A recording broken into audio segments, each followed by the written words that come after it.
मेरा नाम आसिया है। मुझे दुनिया से गए हुए आज 3 साल हो गए हैं। आज जन्नत में हूँ, सब कुछ मेरे पास है। लेकिन आप सब जानते हो, मेरा दिल जलता है। मुझे सुकून नहीं आता कहीं भी। मैं बहुत खुश रहने वाली लड़की थी। मुझे मेरे चाचा चाची ने पाला था। मेरे मामा बाबा बचपन में ही एक एक्सीडेंट में दुनिया से चले गए। मैंने माँ बाप के बिना जैसे भी हुआ जिंदगी गुजार दी। मेरी शादी चाचा चाची ने करवाई। मेरा शौहर बहुत अच्छा था, मेरा ख्याल रखता था, मुझे उदास नहीं होने देता था। मेरा शौहर उस वक्त बहुत खुश था जब हमारे यहाँ पहली बेटी पैदा हुई थी। वो खुशी से मुझे सीने से लगाता था। फिर यूं हुआ, अल्लाह पाक ने मुझे 5 बेटियां दी। एक बेटी एबनॉर्मल थी, वो चल फिर नहीं सकती थी। मेरा शौहर मेरी सास ताने देने लगे। मैं अपनी बेटियों को लेकर बहुत रोई थी। शौहर मुझसे मुंह फेरने लगा, मुझे खर्ची देना बंद कर दी। मेरी छोटी छोटी शहजादियां भूख से तड़पने लगी। मां हूं ना, जब अपनी बेटियों की भूख बर्दाश्त ना हुई, मैं अपने शौहर से झगड़ा करने लगी। जब मैं अपने शौहर से लड़ती, मेरी छोटी छोटी नन्ही सी परियां दीवार के साथ खड़ी एक कोने में चीख चीख कर रोया करती थी। शौहर एक डंडा उठाता, उस वक्त तक मारता जब तक मैं बेहोश ना हो जाती। मेरी बेटियां मेरे होश में आने तक मेरे साथ बातें करती रहती। एक कहती, मम्मा उठ जाओ ना। एक मेरा मुंह चूमती, मेरी आंखें खोलने की कोशिश करती। बड़ी वाली इतनी डर जाती, वो मेरे दुपट्टे में छुप जाती। जब मैं होश में आती तो कहती, मामा हमको खाना नहीं खाना, बस आप हमारे पास सो जाएं। अपनी भूखी बेटियों को सीने से लगाकर लोरी सुनाती। माँ बाप थे नहीं, चाचा चाची ने बोझ उतारा सर से। कोई सहारा बाकी नहीं था। सास मेरा कलेजा खाने को दौड़ती। शौहर घर आता, मेरी बेटियां मेरे पीछे छुप जाती थीं। मेरी बड़ी बेटी 7 साल की थी। एक दिन मेरे शौहर ने उसे कहा, खाना डाल कर दो। वो खाना प्लेट में डाल रही थी। खाना गर्म होने की वजह से उसके हाथ से गिर गया।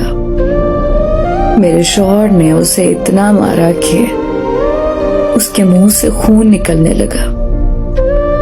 कहने को बाप है, लेकिन वो जलाद है। उसे लगता है बेटियां बोझ हैं। मेरा दिल उस दिन बहुत चाहा था कि बेटियों को लेकर जहर खा लूं, लेकिन अपने जिस्म के टुकड़ों को कैसे तकलीफ दे सकती थी। मैं पड़ोसियों से मांगकर, लोगों से चोरी मांगकर अपनी बेटियों का पेट भरती। ईद शब रात मैं उनको कहीं ना कहीं से कपड़े ला देती थी। उनकी मुस्कुराहट मेरी जिंदगी थी। मेरी बेटियां मेरी जान है। फिर एक दिन यूं हुआ, मेरे शौहर ने दूसरी शादी कर ली। मैं बहुत रोई, बहुत रोई। मेरी जान निकल गई थी।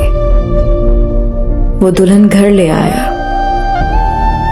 कुछ दिन गुजरे। रात के वक्त मेरी एक बेटी बहुत बीमार हो गई।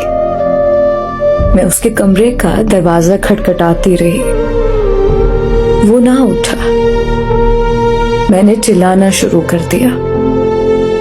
मोहल्ले वाले इकट्ठे हो गए। वो मेरी बेटी को अस्पताल ले गए।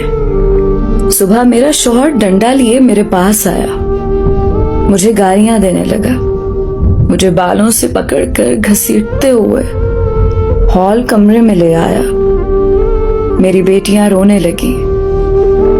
मेरी बड़ी बेटी बीमार पड़ी थी चारपाई पर। शौहर गाली देते हुए कहने लगा, तुमने रात को क्या तमाशा किया था?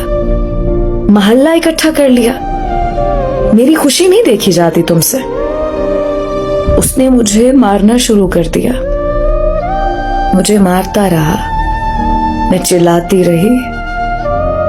मेरी बड़ी बेटी चारपाई पर तड़प रही थी। मैंने कोने में खड़ी बेटियों को देखा।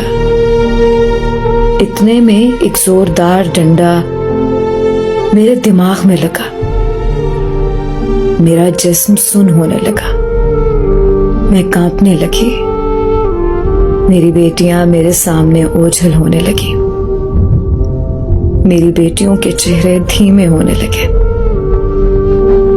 मेरी आंखें बंद होने लगी। मुझे अस्पताल ले जाया गया, जहां से मैं अल्लाह पाक के पास चली गई। 1 घंटे बाद मेरी मैयत को घर लाया गया। मेरी एबनॉर्मल बेटी, जिसको मैं अपनी जिंदगी में कभी जमीन पर चलने नहीं दिया, वो घसीटती बाहर दरवाजे पर आ बैठी। मेरी लाश को एम्बुलेंस से उतारा गया। उस वक्त मैं बहुत तड़पी अपनी बेटी को देखकर।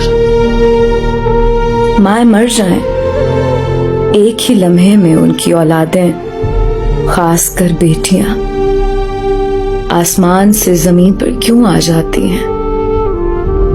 आखिरी बार अपनी छोटी बेटी को देखा, जो 2 साल की थी।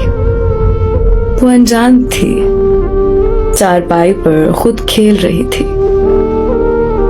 मेरी बेटियां मेरी लाश के पास खड़ी मुझसे बातें करने लगी। बड़ी बेटी ने मेरा खून साफ किया। छोटी मेरा मुंह चूम रही थी। एबनॉर्मल बेटी को कमरे में बंद कर दिया था कि वो तंग करेगी आए हुए लोगों को। एक मेरी आंख से बहने वाला आंसू साफ कर रही थी।